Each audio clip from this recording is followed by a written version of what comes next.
Debt is not the enemy. The rich do not avoid it, they weaponize it. And the reason you are broke is not that you carry debt, is that you carry the wrong kind. You are sitting across from a loan officer in a glass office on the top floor of a bank you have never set foot in before. She slides a folder across the desk. The number on the page is larger than anything you have ever signed your name to. You do not flinch. You do not sweat.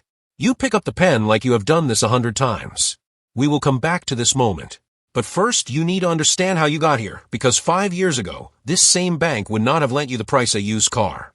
Here is something worth sitting with. Being in debt and being poor are not the same thing. Some of the wealthiest people you will ever meet are also the most leveraged people you will ever meet. And some of the most broke people you know are completely debt-free. Say that in the comments if you do not believe it yet. You will by the end of this. At the bottom of the ladder, debt does not build anything. It just delays the bill. Your name here is not important, so let us just call you you, because this was you once, and it might still be you now. 2 credit cards. A car loan that outlasted the car. A phone that is not paid off. Every month, you pay the minimum, and every month, the number barely moves. You do not check your bank app in the morning. You check it at night, after the day is over, so you do not have to think about it while you are trying to function. Your friend Danny does not have this problem, or so it looks. Danny drives a car he cannot afford, wears a watch he financed over 36 months, and just opened a 4th card because the airline miles were, in his words, too good to pass up. He shows you the watch at lunch, turning his wrist so the light catches it. This is how you know you have made it, he says. You do not tell him what that same monthly payment could have done sitting somewhere else entirely. Danny is not stupid. Danny is untrained. Nobody ever taught him the difference between debt that feeds you and debt that eats you. And honestly, nobody has taught you either, not yet. You start noticing the difference the week a collector calls about a payment you missed by 4 days. The voice on the other end is polite, almost bored, like they have made this exact call 1,000 times today. You are not a person to them. You are a line item. That is the moment something in you goes quiet and cold. Debt without a plan is just borrowed poverty, dressed up to look like a life. Something shifts. Not in your income, but in your questions. You stop asking what can I afford to buy this month, and start asking what does this debt do for me? That single question changes everything that follows. You close one card. Not because a book told you to, but because you finally ran the math and saw what 32% interest actually costs over a year. You build a small cushion, 3 months of expenses, sitting untouched in an account you barely look at. Danny laughs when you tell him. He says cash sitting still is cash wasted. You do not argue. You just keep building. The first debt you refuse is the first freedom you actually earn. Then comes the year you take on debt again, on purpose, for the first time. A small rental property, a fraction of the price covered by your own savings, the rest carried by a mortgage with a stranger's name on the lease paying it down for you every month. Danny calls this reckless. He does not understand that the tenant is the one making your payment, not you. Every month, an amount leaves a stranger's bank account and lands in yours, and a slightly larger amount leaves yours and lands with the bank, and the gap between those 2 numbers is not profit yet, it is patience, compounding quietly in a spreadsheet you check twice a month instead of every night. The property is not a bill. It is a machine quietly turning someone else's rent into your equity while you sleep. Good debt buys you assets that pay you back. Bad debt buys you things that cost you twice. If nobody has told you this before, that debt itself is neutral, that the only thing that decides whether it destroys you or builds you is what it is attached to, then you are exactly who this channel exists for. Stay through the next part because this is where it stops being about surviving debt and starts being about using it.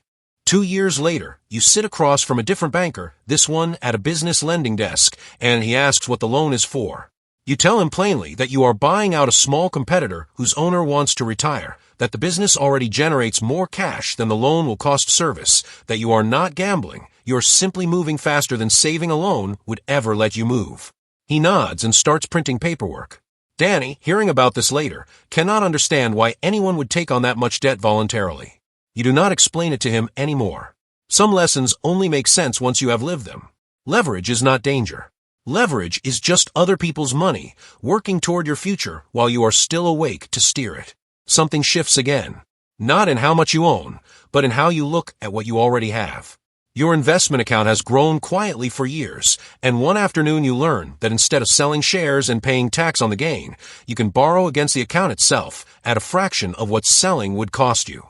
You do this once carefully, to fund an opportunity that will not wait. Danny, that same year, sells his entire portfolio to cover an emergency he never planned for and pays the tax bill along with it. The rich rarely sell what they own. They borrow against it and let it keep growing underneath them. Which brings us back to the glass office, the folder, the number too large to flinch at. You understand now what that meeting actually was. It was not desperation. It was a decision. The loan you are signing is secured by assets that already generate more than enough to cover it, assets that will keep appreciating long after the paperwork is filed away. You are not borrowing because you are short on money. You are borrowing because borrowing, done this way, is cheaper than selling, and selling would mean paying taxes on wealth you are not even done building yet.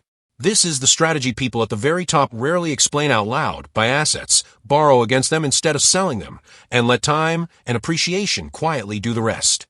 Danny still calls once in a while. He is not doing badly, not anymore. He finally paid off the cards, finally stopped leasing things he could not keep. But he still flinches at the word debt, still treats it like something to be feared rather than aimed. You do not judge him for it. Most people are taught to run from every kind of debt when the truth was always more specific than that. It was never about avoiding debt. It was about learning which kind serves you and which kind serves the bank.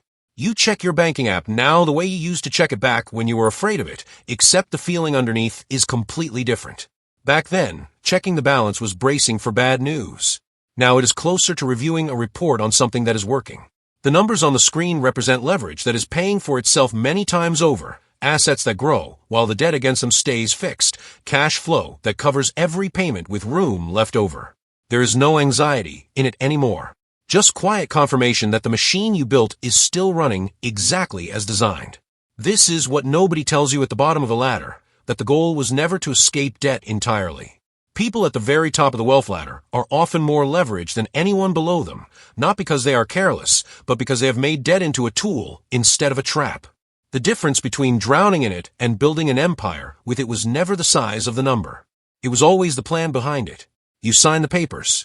The loan officer slides a copy across the desk and says, "We will have the funds released by Friday," as casually as if she were telling you the weather. You shake her hand, and you walk out of that glass office the same way you walked in, calm, certain, already thinking 2 steps ahead, already picturing the next asset this debt will help you carry. The ladder does not end with zero debt. It ends with debt that finally works for you instead of against you. Debt attached to things that grow. Debt that a stranger's rent or a business's cash flow quietly pays down while you live your life. The fear you carried in your 20s about ever owing anyone anything does not disappear. It just gets replaced by something steadier, the quiet confidence of knowing exactly what every dollar you owe is doing for you and why. Debt did not make you rich. Understanding what debt was actually for, that is what did.